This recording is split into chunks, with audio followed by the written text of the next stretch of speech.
Hi friends, welcome to Puthumalar vlogs. இன்றைக்கி நம்ம விலாகில் ஒரு குட்டி விலாக் தான், கிச்சன் விலாக் தான் பார்க்க போகிறோம். அதுவும் இன்றைக்கி வந்து சண்டே ஸ்பெஷல். நிறைய என்னென்னமோ எடுப்பாங்கன்னு வச்சுக்கோங்களேன்.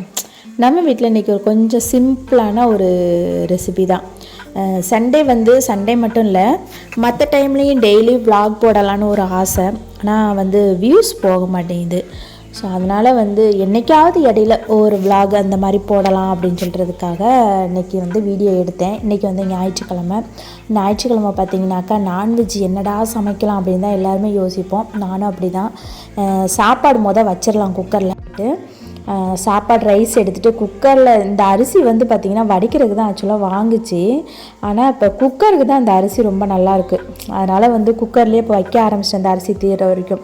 நான் எப்போவுமே அரிசி கழுவின தண்ணியை நேராக கொண்டு போய் நம்ம செடிகளுக்கு ஊற்றுவேன். அது ஒரு ஸ்பெஷல் ஒரு ஒரு ஒரு பூஸ்ட்டு தான் அந்த செடிகளுக்கு. அந்த அளவுக்கு வந்து சூப்பராக வளருது. அதாவது இந்த பூச்சி தொல்லைகள்லாம் எதுவுமே இல்லாமல் ரொம்ப நல்லா வளருது. அது மாதிரி சில டைம் மஞ்சத்தூள் கலக்கி அந்த மாதிரி செடிகளுக்கு ஊற்றணும் அப்படின்னா இன்னுமே சூப்பராக இருக்கும். நீங்கள் ட்ரை பண்ணி பாருங்கள். அதுக்கப்புறம் வந்து பார்த்திங்கனாக்கா சாப்பாடு நான் குக்கரில் வச்சுட்டேன். இன்றைக்கி என்ன ரெசிபின்னு பார்த்தீங்கன்னாக்கா ரசம். ஞாயிற்றுக்கிழமை ரசமா அப்படின்னுவீங்க, ரசம் தான். அப்புறம் வந்து அதுக்கு நாள் வந்து மார்க்கெட்டுக்கு போயிருந்தப்போ நாங்கள் மீன் வாங்கிட்டு வந்திருந்தோம். 1/2 கிலோ வந்து இந்த சாலை மாதிரியே ஒரு கொஞ்சம் நல்லா அந்த செதில்லாம் இல்லாமல் இருக்கும். நல்லா சாலை மீன் மாதிரியே நல்லா பெரிய சைஸில் இருந்துச்சு. மீன் பேர் தெரியல, நான் கேட்கவும் மறந்துட்டேன். சில பேர் முரல்னு சொல்கிறாங்க, என்னன்னு தெரியல எனக்கு.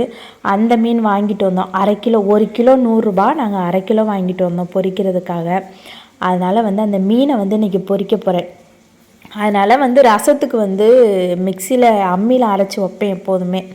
சரி, இன்றைக்கி வந்து நம்ம மிக்சியில் அரைச்சிருவோம். ஏன்னா அம்மியில் அரைக்கிற அளவுக்கு நமக்கு வீடியோ எடுக்கிறது கொஞ்சம் லென்த்தாக போகிற மாதிரி இருக்கும் அப்படின்னு சொல்லிவிட்டு அப்புறம் நான் மிக்சிலே அரைச்சிட்டு அப்புறம் வந்து ரசம் தாளிச்சிடலாம் அப்படிங்கிறதுக்காக தாளிச்சிட்டு மீன் வந்து பாதி மீன் எடுத்து வச்சுட்டு பாதி தான் நான் வந்து பொரிக்க போகிறேன்.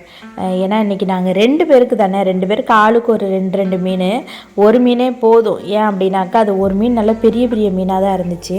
ஆனால் என்னை பொறுத்தளவுக்கு பொரிச்ச மீன் நான் 2 நாள் சாப்பிடுவேன், எனக்கு பிடிக்கும். அது ரசத்துக்கும் அந்த பொரிச்ச மீனுக்கும் காம்பு சூப்பராக இருக்கும் காம்பினேஷன்.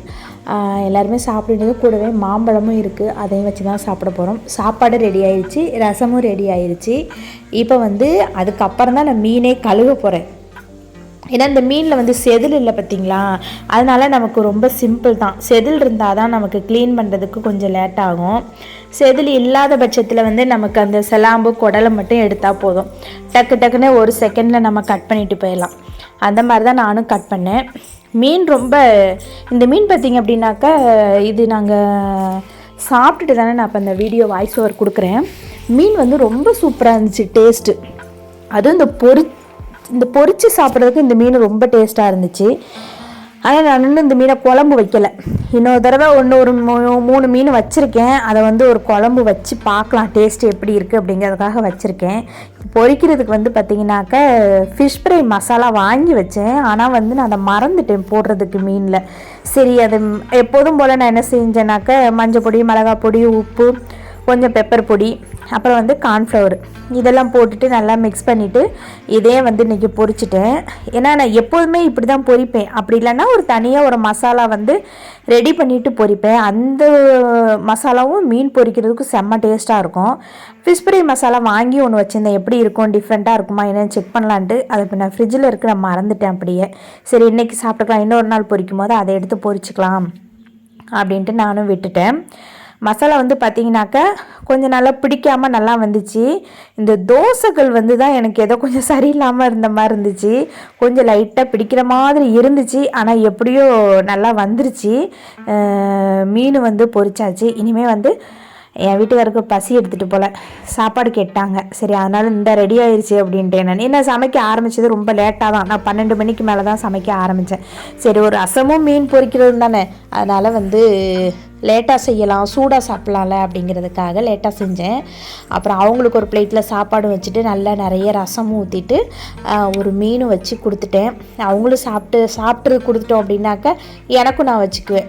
எனக்கும் ஒரு தட்டில் வச்சுட்டு அவங்களுக்கு ஒரு தட்டு 2 பேரும் சாப்பிட ஆரம்பிச்சிடும். நம்ம வீட்டு குட்டி பிள்ளைங்களுக்கும் சாப்பாடு ரெடி ஆகிடுச்சு. அவங்களுக்கும் நான் மீன் வந்து வேக வச்சு மஞ்சத்தூள் போட்டு அந்த சாப்பாடில் போட்டு நல்லா கிளறிட்டேன். அதனால் வந்து அவங்களுக்குமே இன்றைக்கி சண்டே ஸ்பெஷல் மீன் தான். ரொம்ப சூப்பராக அவங்களும் சாப்பிட்ருவாங்க, நாங்களும் என்ஜாய் பண்ணி சாப்பிட்டோம். உங்கள் வீட்டில் என்ன ஸ்பெஷல் அப்படின்னு சொல்லிட்டு மறக்காமல் சொல்லுங்கள். இந்த வீடியோ பிடிச்சிருந்தா லைக் பண்ணுங்கள், ஷேர் பண்ணுங்கள், கமெண்ட் பண்ணுங்கள். நம்ம சேனலை சப்ஸ்கிரைப் பண்ணுங்கள். இன்னொரு வீடியோவில் பார்க்கலாம்.